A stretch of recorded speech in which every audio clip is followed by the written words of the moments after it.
Good evening, everybody. I'm live for a rare Saturday stream, and we're going to do a little vampire weekend. We're going to play some Dracula decks. So who the snap is Dracula? Why is Dracula in my game, right? Well, Dracula is just one of the many, many properties that Marvel has integrated into the Marvel universe. Not the cinematic universe, to my knowledge. Well, actually, that's a lie. I believe Dracula was the villain in Blade Trinity. And we know a new Blade film is coming out, a rebooted version. So it's possible that we'll see Dracula on the big screen in a comic book movie, once again very soon. But Dracula has been in the Marvel universe. You might know Dracula's origins from Castlevania, or perhaps the mythos, reality, history of Transylvania, Romania, Vlad the Impaler, things like that. So, and Dracula's history has been rebooted a couple of times within Marvel. So I'll tell you what I believe is the most recent history, and this could be updated very, very soon in the MCU. We don't know. But Dracula is Lord of Transylvania, or a lord in Transylvania, which is Romania now, but it was Transylvania then. And he does things that lords do, you know, sire lots of kids and sit on a throne. And then the Ottoman Turks came and conquered Romania, or Transylvania, and deposed Dracula, and he had to regain his throne. And eventually, against a Turkish warlord, Turok, he is mortally wounded. Now, I didn't do a lot of in-depth reading. Not a lot of in-depth reading, but it seems like Turok is the one who brought him to a healer named Leandra. And that healer was actually a vampire and turned Dracula into a vampire on that day. For whatever reason, Turok wanted Dracula to live after mortally wounding him. So Leandra was a vampire, makes Dracula a vampire. Turok, this is why I think it doesn't make any sense, because I'm not really sure what Turok's problem is. You know? Turok then murders Dracula's family, and Dracula, in revenge, turns Turok into a vampire. And I'm not really sure what happens to Turok after that. But Dracula really does not, Dracula is warped by this. And much like cards like Swarm and Red Skull, where they are comic book villains, fictional people, but they are based in reality in such a way that makes you a little uncomfortable. You don't like playing stuff with, let's say, in this case with Swarm and Red Skull, Nazi ties. So in Dracula's case, Dracula is also, he's not perfect. He's actually quite prejudiced. Only in his case, because of living through history, much like Red Skull and Swarm, and any kind of villain that's going to live through real life villainy, like starting wars, like conquering, conquering, pillaging, assimilating, colonizing, all this stuff. We do see this in our MCU. We do see this in our fantasy set upon our reality. So Dracula, unfortunately, by hating the Turks, by hating what the Ottoman Empire did to him and his family, it means that modern day Dracula does not like Muslims. It's just interesting how they took that history and used it to make him a modern day villain. They destroyed his country and killed his family. So I would have a little chip on my shoulder too, I think. I'd like to think that I'm pretty rational in a lot of cases, but turning me into a vampire wouldn't help. But, just living long enough to get future vengeance. Ooh, that's petty. So that's your boy Dracula. Now, Dracula is also depicted in a number of ways. Dracula is a villain of the X-Men in some situations. Dracula is a villain of Van Helsing. He had some beef with Apocalypse. Yeah, there's a ton of stuff I don't know. This is where the chat comes in, and we can teach each other, because we got decades and decades of comics that are wrapped into the depictions of these characters in this game. Even saying decades and decades is barely doing it justice. When you consider that Namor is one of the very first comic characters ever made, and he debuted in the 1930s. God willing, we're all going to live to see the 2030s. So it will have a century of history in a video game. What a world we live in. But I was going over the history of Dracula because we're playing Dracula. So we were playing this yesterday. I might actually change it though. The reason, I think I just thought that maybe if there was any discard effect that hit Wolverine, you'd get at least double. So in an effort to clear your hand faster, that's the issue, right? You want to make sure that you're spending your cards so you only have like Red Skull, Magneto, or Death in your hand. Ideally, you're playing Death, and Red Skull and Magneto are your Dracula chargers. But unlike using Infinite or something like that, I wanted to make sure that I had 3 very playable cards. So I have Red Skull and Magneto and Death, and all of these cards can hit the board and actually make a difference if I have to play them for whatever reason. So on turn 5, playing Red Skull, not unheard of. It really depends on how I'm drawing, where Dracula is, etc. So if you play Sabretooth, then you're a little slower, and that means that we already have 3 3-cost cards. So those 3-cost cards need to be played basically as soon as I pick them up, or they need to be played because if I we can play 3 on 3, a 3 on 4, and a 3 on 5, but then we're not playing Dracula, right? So the last turn, we need to be able to clear our hand of everything but these. Death usually can fill in the gaps because we're running Squirrel Girl and Killmonger, which is really just kind of a Death charger. I know we're running Death to kind of not play her, but it seems like you should probably embrace Destroy in this case. Plus, it's an excuse to rock my my black and white Ink Carnage, which is the only special card I have. I think this.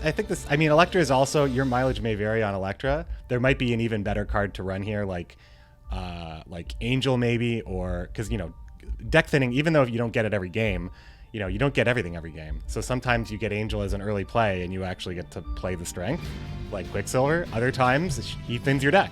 It's really, I think the perception is that if Angel isn't doing the thing he does, he bad, right? And I don't think that's fair. But you could probably fit Angel in here. Wolverine, I think, is probably the most whatever, but he sure can handle being destroyed a lot. So to the new people in the chat, what are your favorite decks right now? And I know it's going to be different for everybody because everybody has a different collection of cards. So I like that this answer is usually pretty diverse. Oh, Cerebro shenanigans? Well, we figured out yesterday that the true Cerebro shenanigans, the true, deep, abusive Cerebro situation can't really exist without the card Bast, making Onslaught 3. And then you have Cerebro 3 out of control. And I will play that deck. That will be a deck that we play. All right, how do I want to set this up?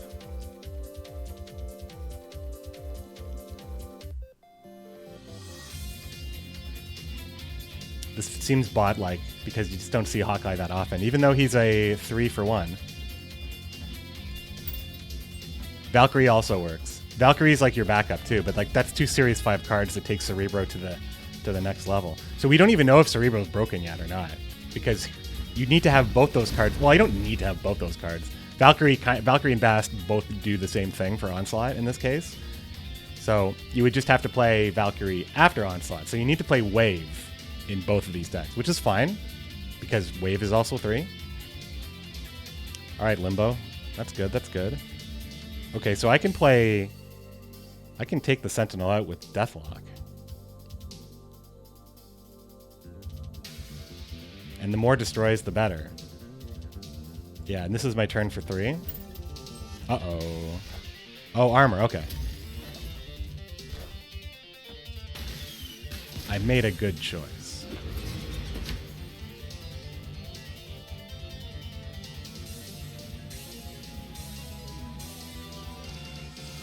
So my opponent decided to not play. This has got to be a bot, right?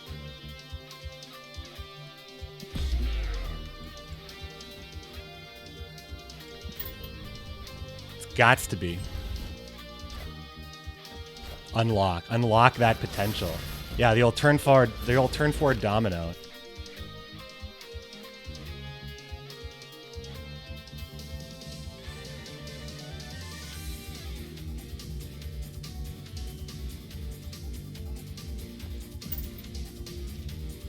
It's a bot though, so they'll play here now. Yeah, 2 cards. Oh, Cerebro. Interesting though, it's Hawkeye in the Cerebro deck. Like I was, Oh, this screws up Cerebro. This actually messes it up. Yeah, yeah, this is good for me. Also, Venom can just eat Red Skull and then... Well, no, but I want this to mess up the Cerebro, don't I?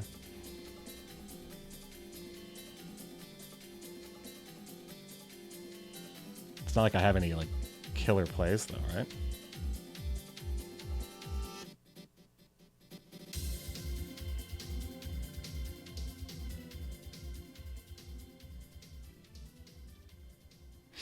So I need to win in these other ones here, so...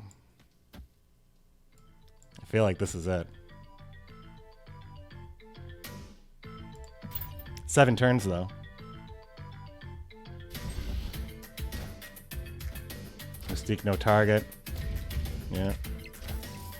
Yeah, and there's the bot call out.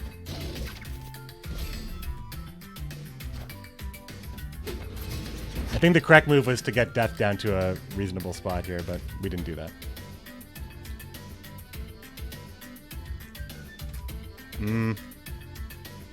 We move Cerebro and nothing else, right? That doesn't help me win, though. And if I remove Red's... No, we're fine, right? We just win. We're winning both of these. I'm thinking too much.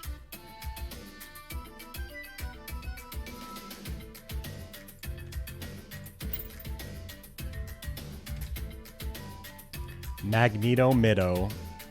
Magneto left. No.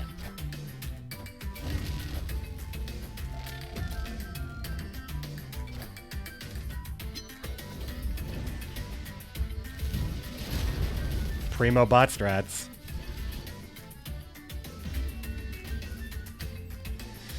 Yeah, I think my MMR has been crumbled to pieces. I have a feeling. So I'm always dipping into the bot pool here. I feel like I'm starting to feel like Shang-Chi needs to be in all decks now. But Shang-Chi, I didn't want to include any 4-cost card that wasn't Dracula because of the need to clear the hand. And we also wanted to make sure we had at least 3 cards with high strength because, you know, even if you're trying to clear your hand, having like 1 or 2 cards stuck in your hand is usually what happens. So... the unplayed cards need to be big cards, right? Geralt Igni. Yeah, Geralt Igni. Kind of. He's like a mix between Geralt Igni and Geralt Vanilla.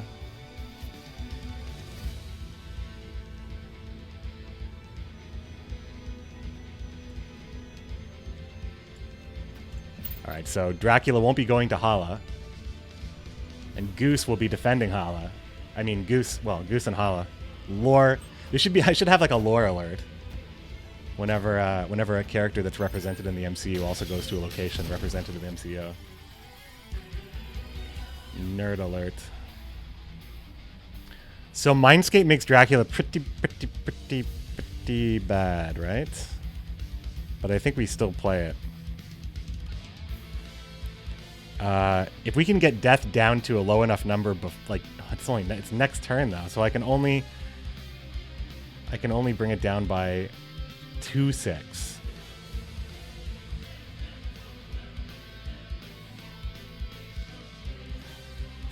And I don't want to bring it down for my opponent, so I think this allows me to like make use of at least some, like maybe there's an onslaught or something, and this is at least not a worse play than everything else. Oh, there is going to be a destroy effect.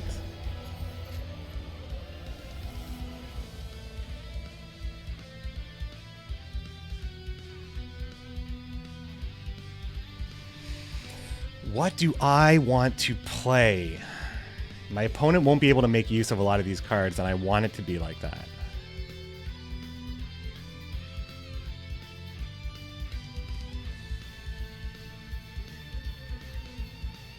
But if I make Death, like if I proc Death, like if I give him Killmonger, well, I don't think that matters, right?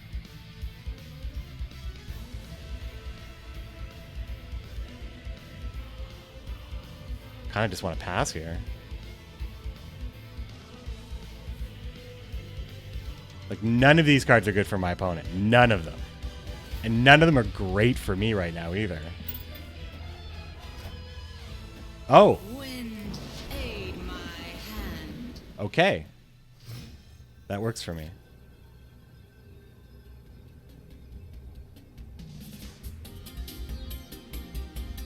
I should have played those cards. So I can't get rid of everything, right? But I can get rid of a lot of it.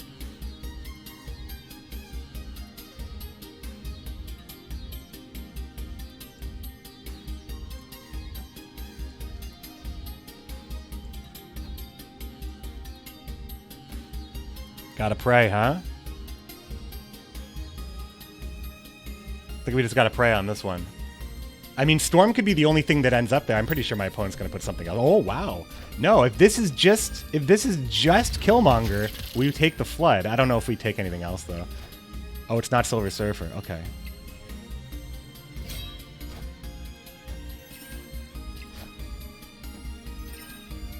Oh, yeah, we also get this. We also get the squirrel here. So, we tie it. We tie it with Elektra.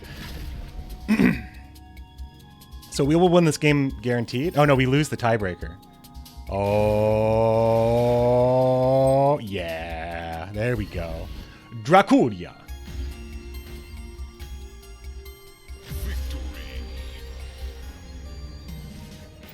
Would I ever play this competitively? Yeah, if I felt like I was competitively good at the game.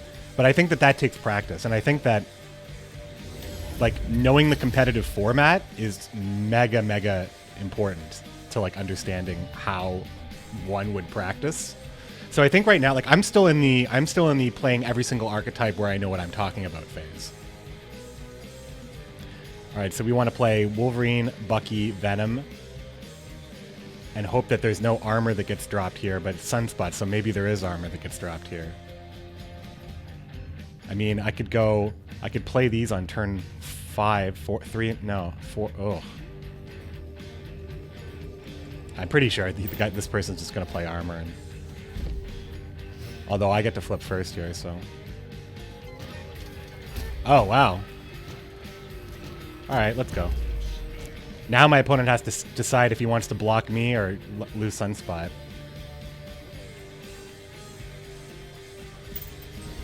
Oh, okay, okay. Oh, yeah, we're going to win. This is a bot. It's Infinite, but I think we can still beat Infinite with Nexus.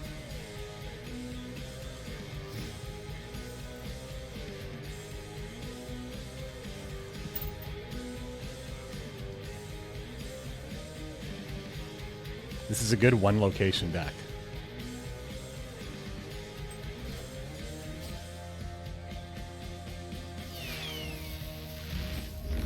Are you fucking for real?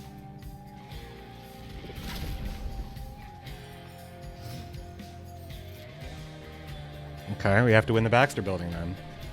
No big deal. A little unlucky, I guess, right? Professor X, one of your Slaggy, what's up?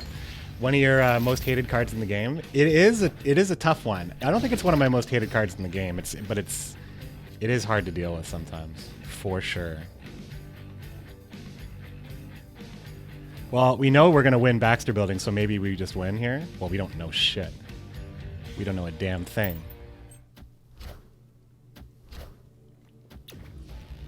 Wind, aid my So we have more points in this case at Nexus. Boom. Boom. Victory. Robots, ladies and gentlemen. It was a little unlucky, and then it was fine. Think we can crawl all the way back up to 80 here? I think we can. Before the shop reset? That's oh, hello there. Bar Sinister. Venom.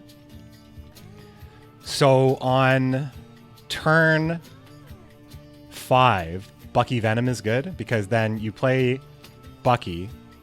No, because then no, it wouldn't be good. Then you wouldn't get multiple Venoms. You would just get, yeah, the Winter Soldiers would replace before Venom had a chance to copy. And then you would have a Venom at 4 and 3 Winter Soldiers. So that's not actually good, is it? But Venom and Wolverine is a different story.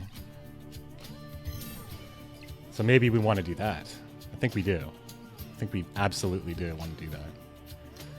So we'll play Bucky at... Well, when I see Ant-Man, I think Armor's coming too, so I'm going to put Bucky over here.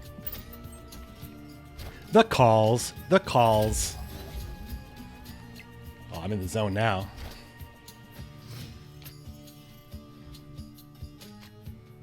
Nice. Perfect timing. Perfect card for the perfect location. The perfect gift for the perfect lady.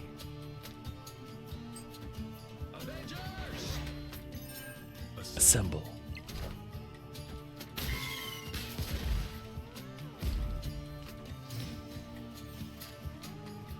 Okay, good, I think. I mean, not terrible, not fantastic. We just play Killmonger on Big House because we're not fighting for Xandar. We also want Wolverines to fall into Xandar more than we want them to fall into the Big House.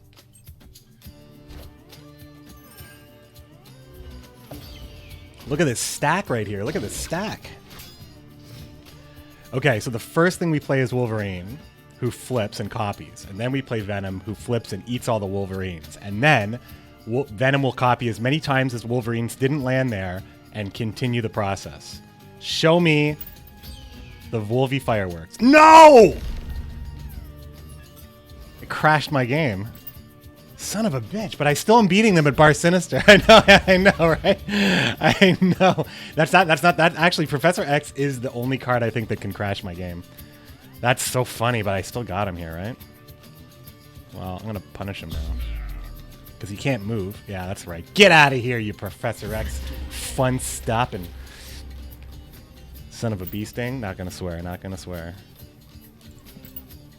That was worth the highlight, honestly. So that's good. Those are two. Those. Now we have a narrative set of highlights. Now we have a Professor X hating day.